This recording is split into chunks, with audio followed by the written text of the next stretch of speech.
This one's for Barbara. I hope you had a great time while you were in the UK. This is a 4-byte 11 lead Turk's Head. Slightly different to ones we've done before because of the width or the length, depending on your point of view. You might recall that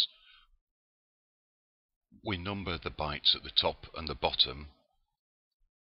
In this case we'll number them 1 to 4 because there are 4 bytes, and normally we just go from, say, pin 1 at the top to pin 2 at the bottom, and it's nice and easy.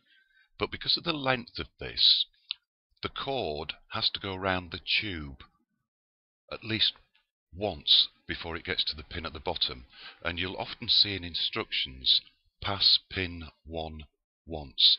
You'll see what I mean when I start this.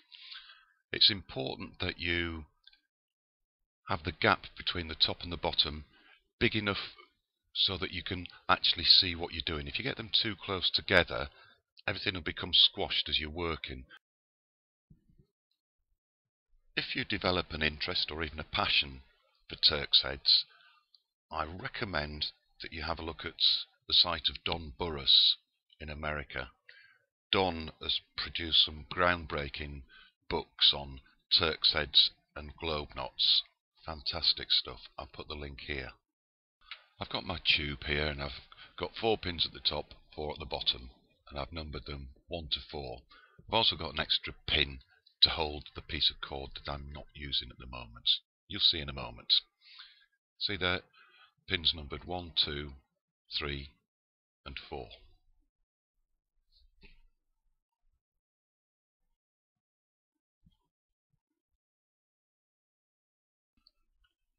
If we look at the instructions again, we'll see that we go from one pin to another, top to top to bottom, etc. And we do that 8 times. So I can estimate the amount of cord I need by going from, in this case, pin 1 at the top to pin 2 at the bottom, not forgetting to pass pin 1 once, of course. And I'll need 8 lengths of that, or 8 times that length of cord, to do 1 pass. I'm going to double this up, so I'll need 16 times that amount.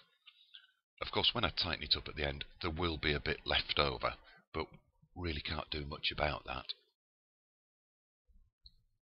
Let's have a look at estimating the amount of cord we need. I've got a piece of cord ready for tying. I'm going to take it from pin 1 at the top to pin 2 at the bottom, but I'm going to pass pin 1 once before I reach pin 2 at the bottom. And if you watch this, you understand what I mean. Okay, I now need 16 times this length approximately in order to do 2 passes. What I'll do is, when I've cut that length, I'll fold it in half, and I'll just work with half of it, and then use the other half to double up later on.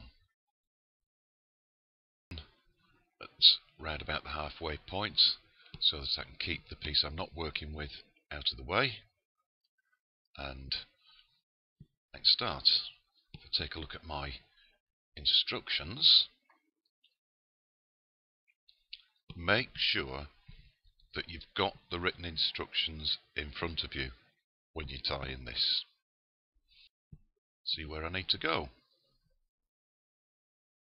I'm going to go from pin 1 at the top to pin 2 at the bottom, but I'm going to pass pin 1 once. So round the back, pass pin 1 once to number 2 at the bottom.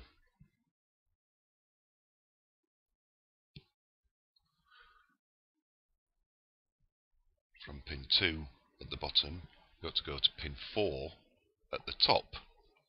I'm going to go over 2. There's 1. There's 2. And pin 4 is just there. From pin 4 at the top, I'm going to go to pin 1 at the bottom. Again, I'm going to go over 2. There's 1, 2, and there's pin 1. Move the extra stuff out of the way. Pin 1 at the bottom.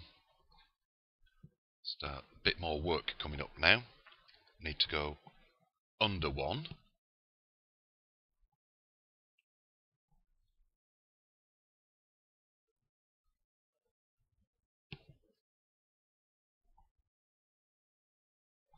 And then over and under. Over.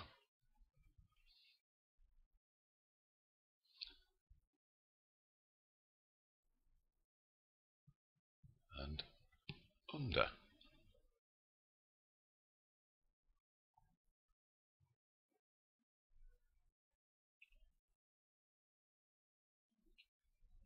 And now over and under to pin 3 at the top. And you can see why we need to keep the pins at the top and the bottom a decent distance apart, because we have to keep adjusting things to keep it even. And I won't bore you by making you watch me go over and under pieces of cord, because I think you've probably got the hang of it now.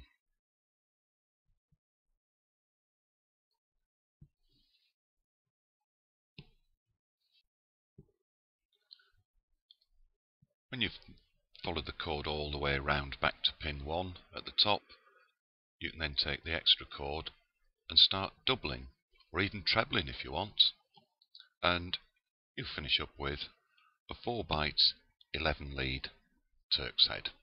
Good luck!